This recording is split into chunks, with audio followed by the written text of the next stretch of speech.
অনেক দিন ধরে ভর্তা আইটেম করব চিন্তা করতেছি।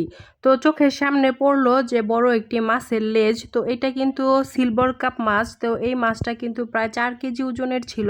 তো এই মাছের লেজটি আমার চোখের সামনে পড়ছে, আর যেই দেখা সেই চিন্তা ভাবনা করে ফেললাম যে মাছটাকে আজকে ভর্তা করব। তো ভর্তা খাইতে কার কার ভালো লাগে? আমার কাছে কিন্তু খুবই ভালো লাগে।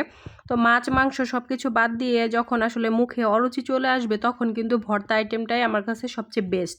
আলু ভর্তা বলেন, মাছ ভর্তা বলেন, শুটকি ভর্তা বলেন, আমি কিন্তু মোটামুটি ভর্তা প্রেমী বলতে গেলে। ভর্তা আমার কাছে খুবই ভালো লাগে। তো মাছটাকে ভর্তা করার জন্য ফার্স্টে আমি মাছটাকে ভেজে নেব। সেই জন্য কিন্তু মাছটাকে আমি সুন্দর করে মাঝখান দিয়ে একটু হালকা করে চিড়ে নিয়েছি, যাতে ভিতরে হলুদ মরিচ ভালোভাবে লবণ ঢুকে যায়। আর এখন কিন্তু ভালোভাবে আমি হলুদ মরিচ আর লবণ দিয়ে মাখিয়ে নিতেছি, এরপরে কিন্তু আমি মাছটাকে ভেজে নেব। তো আমি আজকে মাটির চুলায় বাহিরে রান্না করতেছি। তো মাটির চুলাটা কিন্তু আমার এক আত্মীয়ের আর কি, বলতে গেলে যে আমার পাড়া প্রতিবেশী আর কি। তো তাদের মাটির চুলাই কিন্তু আমাদের বাসায় নিয়ে আসা হয়েছে। তো এখানেই কিন্তু মাঝে মাঝে রান্না করা হয়। তো মাটির চুলা দেখতে পাচ্ছেন ভেঙে গিয়েছে। তো এরকম চুলায় রান্না করার কিন্তু একটা মজাই আলাদা। আর মাটির চুলায় কিন্তু যে কোনো জিনিসই বেশি টেস্ট হয়, সেজন্য কিন্তু মাটির চুলা রান্না করতে ভালোই লাগে। বাট একটু ধোঁয়া সহ্য করতে হয় আর কি। তো এই দিকে কিন্তু আমার মাছটা কিন্তু প্রায় ভাজা হয়ে গিয়েছে। তো মাছটা উঠিয়ে নিলাম। এখন আমি পরিমাণ মতো পেঁয়াজ ভালো করে কুচি করে নিয়েছিলাম। তো পেঁয়াজটাকেও হালকা করে ভেজে নেব। তো কারা কারা এইভাবে মাছ ভর্তা করে খান আমাকে কমেন্টের মাধ্যমে জানাতে পারেন।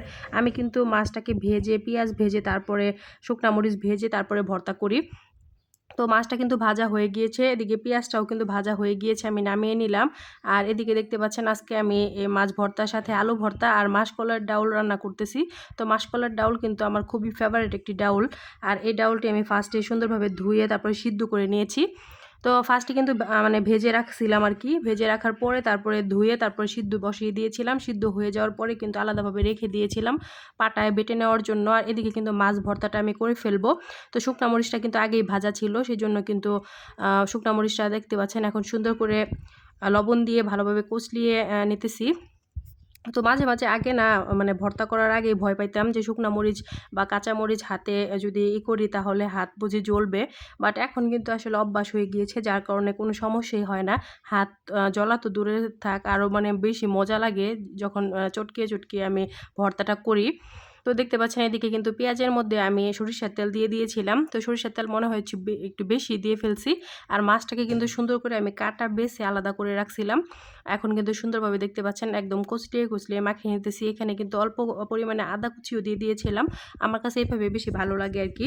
আদা আর 2-3 কোয়া রসুনও দিয়ে দিয়েছিলাম। এটাকে এখন সুন্দরভাবে মাখিয়ে নিতেছি। তো মাখিয়ে নেওয়া হয়ে গেলে কিন্তু আমার দেখতে পাচ্ছেন ভর্তাটা একদমই হয়ে গিয়েছে। আর এই ভর্তাটা খুবই লোভনীয় একটি ভর্তা। তো ভর্তা আসলে পছন্দ করেন এমন মানুষই মনে হয় খুবই কম আছে। তো আমি কিন্তু খুবই পছন্দ করি ভর্তা। আর এদিকে কিন্তু মাসকলাইর ডাউলটা রান্না করার জন্য আমি ফ্রাই প্যান বসিয়ে দিলাম, পরিমাণ মতো তেল দিয়ে দিলাম। এখানে কিন্তু পেঁয়াজ আর রসুন সাথে কিন্তু কাঁচামরিচ সব কিছু একসাথে ভেজে নিতেছি, একদম ব্রাউন কালার করে ভেজে নেব। তারপরে কিন্তু আমি এখন ডাউলটা দিয়ে দিব। আর ডাউলের মধ্যে কিন্তু আমি হলুদ মরিচ আর পরিমাণ মতো লবণ দিয়ে তারপরে ডাউলটাকে সুন্দর করে দিয়ে দিলাম ঢেলে। এখন কিন্তু 10-15 মিনিট অপেক্ষা করলে আমার ডাউলটা একদমই রেডি হয়ে যাবে। আর এভাবে ডাউল কারা কারা রান্না করছেন আমাকে অবশ্যই কমেন্টের মাধ্যমে জানাতে পারেন। আর ডাউলটা দিয়ে এমন একটা স্মেল বের হয়েছে, মনে হয় এখনই বসে খেয়ে ফেলি, এতই টেস্টি হয়। তো এরকমভাবে মাসকলাইর ডাউল কারা কারা রান্না করছেন আমাকে অবশ্যই কমেন্ট করে জানাতে পারেন। তো মাসকলাইর ডাউলটা কিন্তু আমার প্রায় হয়ে গিয়েছে, দেখেন কীরকম করে আমি রান্না করতেছি।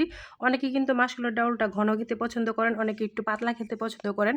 বাট আমার কাছে কিন্তু ঘনও না পাতলাও না, মিডিয়ামভাবে আমি ডাউলটা খেতে পছন্দ করি। তো সেভাবেই কিন্তু রান্না করলাম।